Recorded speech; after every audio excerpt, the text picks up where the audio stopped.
Alors bonjour à tous, bonjour à toutes, bienvenue dans cette nouvelle vidéo. Alors voilà, maintenant je vais publier des vidéos où je prendrai des sites, donc des cas réels de sites dans lesquels justement je vais analyser le design et je vais expliquer donc ce qui va et ce qui ne va pas. Donc je voulais commencer par blog du webmarketer.fr.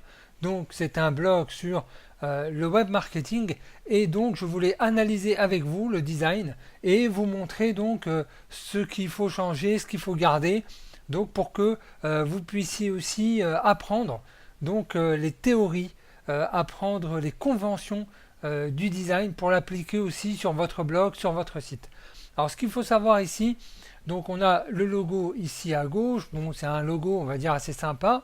Alors la première chose ici qu'on voit c'est donc ce qu'on appelle les utilitaires. Donc c'est très utile, sont bien placés, contactez-nous à propos, donc ça là-dessus il n'y a rien à dire. La seule chose ici qui est embêtant, c'est la première chose que l'on voit en arrivant sur ce site, ce sont justement les réseaux sociaux. Alors les réseaux sociaux, faut éviter de les mettre ici parce que ils ne correspondent pas, si vous voulez, à l'importance du site. C'est-à-dire que votre site est fait d'une manière hiérarchique.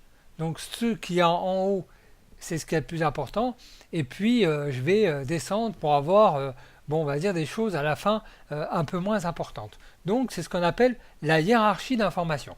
Donc dans la hiérarchie de l'information ici, les boutons Twitter, Facebook, etc. Sont utiles pour montrer, on va dire, votre expertise, pour montrer aussi vos compétences et montrer que vous êtes suivi. Or, ici, avec 58 fans sur Facebook et puis 35 followers, c'est pas la peine de le mettre là. Parce que là, vous n'allez pas renforcer votre image.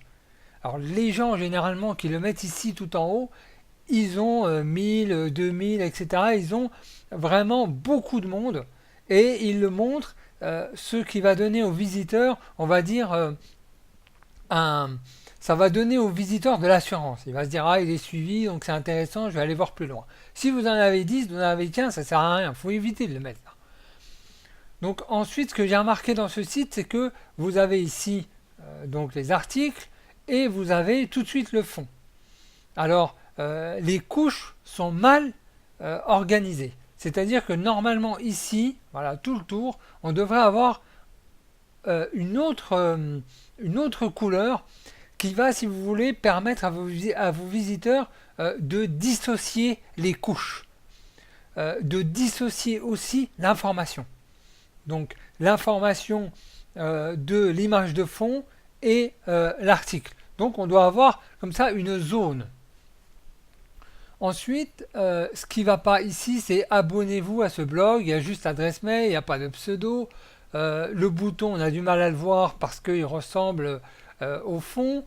En même temps, en termes de marketing, c'est pas, on va dire en termes de marketing, vous pouvez utiliser mieux, c'est-à-dire proposer un guide gratuit, proposer une vidéo gratuite, proposer quelque chose en échange pour que vous ayez vos visiteurs qui s'abonnent le plus possible parce que forcément s'ils ont quelque chose en échange, bah, ils vont ça va être pour eux plus intéressant de s'inscrire à votre newsletter.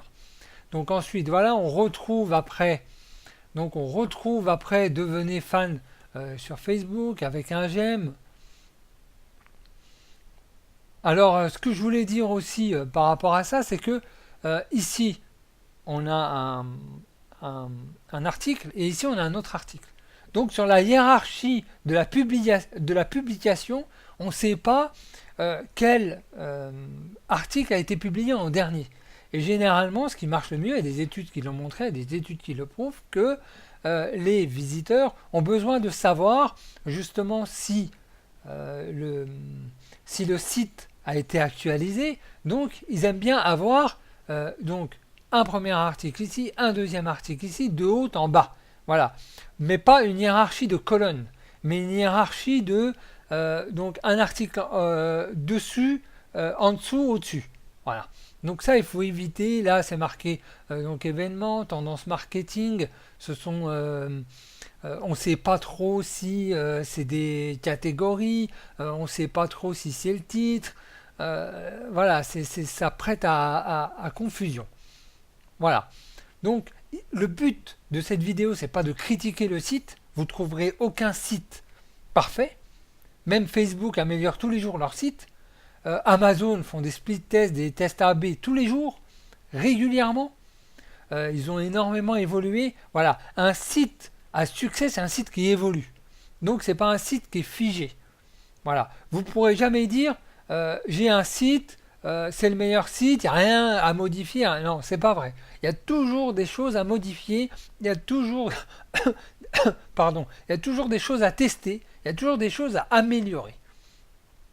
Et le but justement de cette vidéo, c'est de vous donner, de vous permettre d'analyser vous-même, de traduire un site, de comprendre un site et de pouvoir trouver vous-même les erreurs. Le but, il est là vraiment. C'est que vous puissiez déchiffrer un site. Tout de suite, dès que vous voyez, vous dites ah, ça va, ça va pas, ça va, ça va pas. Avec des conventions et avec des tests. Moi, j'ai créé énormément de sites, j'ai fait énormément de tests par rapport aux visiteurs, ce qu'ils aiment moins bien. Et je sais que on va dire cette disposition, c'est pas ce qu'il y a de meilleur. Pour la compréhension et pour la facilité de lecture, c'est pas ce qu'il y a de meilleur. Voilà. Donc je vous dis à un prochain site, à une prochaine vidéo. Et puis d'ici là, je vous souhaite beaucoup de succès avec vos sites. Et puis bye bye, à une prochaine vidéo.